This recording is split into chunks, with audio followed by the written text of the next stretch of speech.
Imagine this. You've worked for a company for years. You've given your time, you've given your effort, and when you leave, there's no card, there's no presentation, there's no present, there's not even a goodbye. Do nothing. You do fucking nothing. Not one of you will do nothing. Get the fuck out of here. For most of us, and I can relate, it would sting. If that happened to me, I'd feel pissed. But for one Ministry of Defence employee, it went much further. James Ells, I think I've got his name right, he worked as an accommodation stores manager at NATO headquarters, looking after housing and furnishings for both British and NATO families. He started back in 2020, but it didn't really go smoothly. After a restructure, he was moved to a new department, which he thought was some sort of demotion. He then later disclosed that he had PTSD, depression, anxiety, and paranoia. Over the next couple of years, he applied for several internal moves, but none of them worked out. He also felt undermined by his manager and even being called by one of these managers incompetent in front of other people. Are you not ashamed of yourself?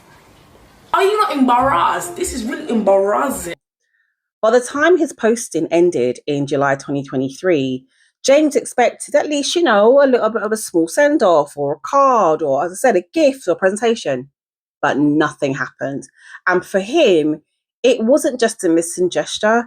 He believed it was deliberate and it was tied to his abilities, and it amounted to workplace harassment. So he decided to take the Ministry of Defence to a tribunal.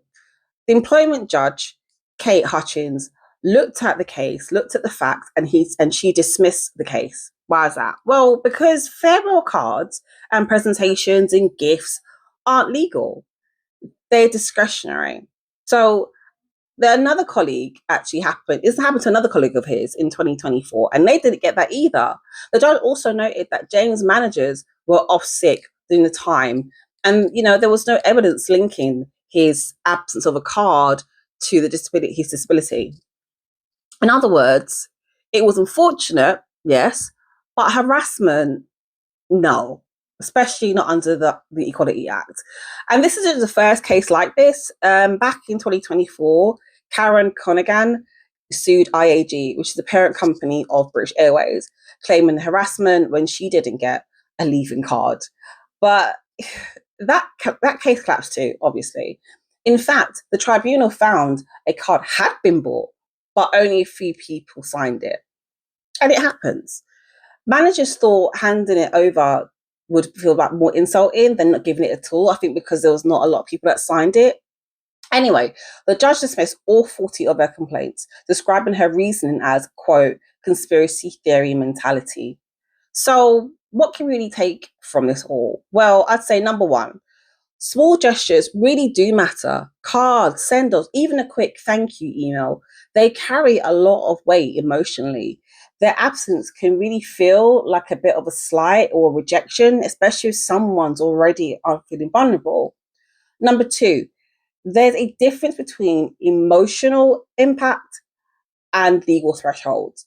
So harassment laws requires unwanted conduct directly linked to a protected characteristic, and it has to create a hostile environment. Missing a card usually won't meet that. Usually we get hounded. I don't know. Anyway, number three, HR, leaders or colleagues, we need to plan ahead. If someone's leaving, especially under sensitive circumstances, make sure that they do feel acknowledged. Make sure they feel appreciated. And even if the managers are absent, delegate that to someone else to deal with, and document it. It prevents misunderstandings later. Even if a tribunal doesn't uphold a claim, the emotional fallout is real. People feel overlooked. They feel their morale's been damaged, and it can shape how someone remembers their time whilst they're working with you for a long, long time, well after they've left. So I have a question. How would you feel if this happened to you? Let me know your thoughts in the comments. Once again, I'm the resourceful human, HR with heart.